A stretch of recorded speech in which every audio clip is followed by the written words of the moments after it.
Chapitre V. La nuit de tourmente. Peut-on mourir de jalousie sous un ciel étoilé, entre l'acier d'une viking et les vers d'un poète? Parvaneh la rose de Perse livre son combat le plus violent.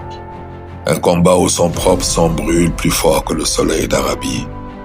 Soudain, l'air fut déchiré par Astrid la viking. Brûlant de jalousie et d'une envie sauvage d'éteindre son propre feu intérieur auprès de ce poète, elle se précipita sur lui. Ses cheveux blancs fouettèrent le visage de Kian, alors qu'elle lui saisissait la main.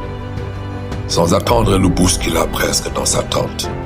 Kian, emporté par cette force boréale, se retourna pour lancer un clin d'œil incendiaire à Parvaneh, signe d'une communion inachevée.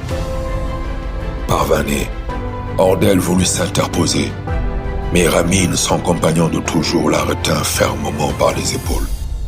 Il sentait la chaleur de la guerrière transpercer ses habits, un incendie qui lui brûlait les mains.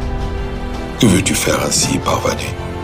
murmura-t-il, la voix lourde de son amour secret et de sa douleur. « Laisse cette tempête passer. » Le silence du désert était devenu pour Parvaneh un vacarme assourdissant. Étendue sur sa couche, elle ne parvenait pas à trouver le repos. Chaque fois que ses paupières se fermaient, l'image du poète Kian surgissait, son regard de braise et ses mains agiles sur le rouba. Dans ses rêves fiévreux, elle sentait à nouveau ce tapis de sable glissant qui l'entraînait vers lui. Une dérive délicieuse où sa volonté s'évaporait, comme une brume sous le soleil de Perse. Elle était déchirée par un combat plus violent que n'importe quelle charge de cavalerie. Le désir de résister, mais sa fierté de guerrière et sa dignité de noble descendante des Kosores lui imposaient de rester de marbre.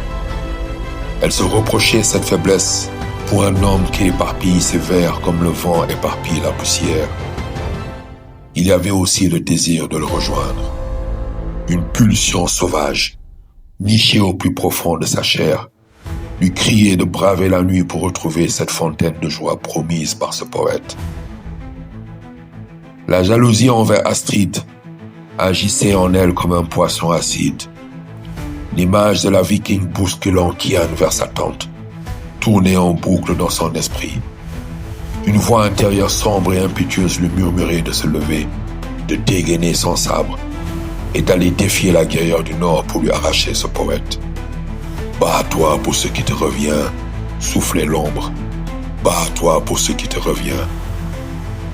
Pour ne pas céder à cette fureur, Parvaneh serra de toutes ses forces le talisman de Lapis Lazuli qui était suspendu à son cou, un présent de sa tante, une femme de sagesse qu'il avait jadis prévenue des tempêtes du cœur. La pierre froide contre sa paume brûlante était son seul ancrage.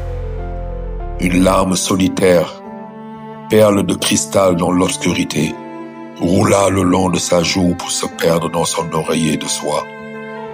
Elle, la commandante qui n'avait jamais tremblé devant la mort, se découvrait vulnérable face à l'absence. Elle n'avait jamais connu cette brûlure, ce sentiment de perte pour quelque chose qu'elle n'avait même pas encore possédé. Et là, c'est elle qui aurait aimé être possédée. Allongée dans l'obscurité, elle pleurait cette perte. Mais alors qu'une larme perle sur sa joue, la voix du maître Anselmton. Les démons sortent de l'ombre des sables, la nuit ne fait que commencer.